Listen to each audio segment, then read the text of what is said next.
দেশের ৫ বিভাগে বইছে তাপপ্রবাহ। তীব্র রূপ ধারণ করেছে ৬ জেলায়।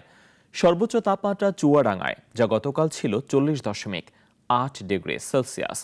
দেশ জুড়েই জনজীবনে হাঁসফাঁস দশা। সাকিব আল হাসানের ক্যামেরায় হুসাইন মালিকের রিপোর্ট, জানাচ্ছেন সিরাজুমনির শুভ। দেশজুড়েই বয়ে যাচ্ছে হিটওয়েভ বা তাপপ্রবাহ, যা আগামী কয়েকদিন পর্যন্ত অব্যাহত থাকবে। দেশের দক্ষিণ পূর্ব অঞ্চলের তুলনায় পশ্চিমাঞ্চল বেশি আক্রান্ত হচ্ছে বলে জানিয়েছে আবহাওয়া অফিস। মৌসুমের সর্বোচ্চ তাপমাত্রায় ত্রাহি অবস্থা চুয়াডাঙ্গার মানুষের। তাপমাত্রার পারদ উঠছেই, টানা তীব্র গরমে অতিষ্ঠ জনজীবন। বাতাসে আর্দ্রতাও বাড়ছে, সঙ্গে বাড়ছে তীব্র গরমের অস্বস্তি। একটু স্বস্তি পেতে ঠান্ডা শরবত, পানি, আইসক্রিম খেয়ে তৃষ্ণা মেটানোর চেষ্টায় মানুষ।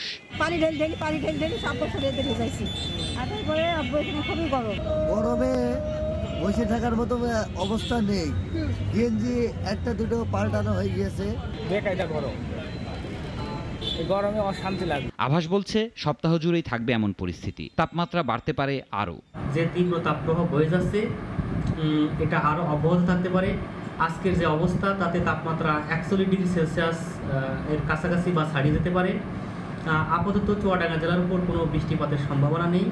বৃষ্টিপাত না হওয়া পর্যন্ত এই তাপমাত্রা অব্যাহত থাকতে পারে। গত বছরের এপ্রিলেও ছিল গরমের দাপট। সে সময় তাপমাত্রার পারদ উঠেছিল ৪৩ ডিগ্রি সেলসিয়াস পর্যন্ত। এবার সেই রেকর্ডও ভাঙতে পারে, আশঙ্কা সংশ্লিষ্টদের। সিরাজুমনির শুভ, নাগরিক।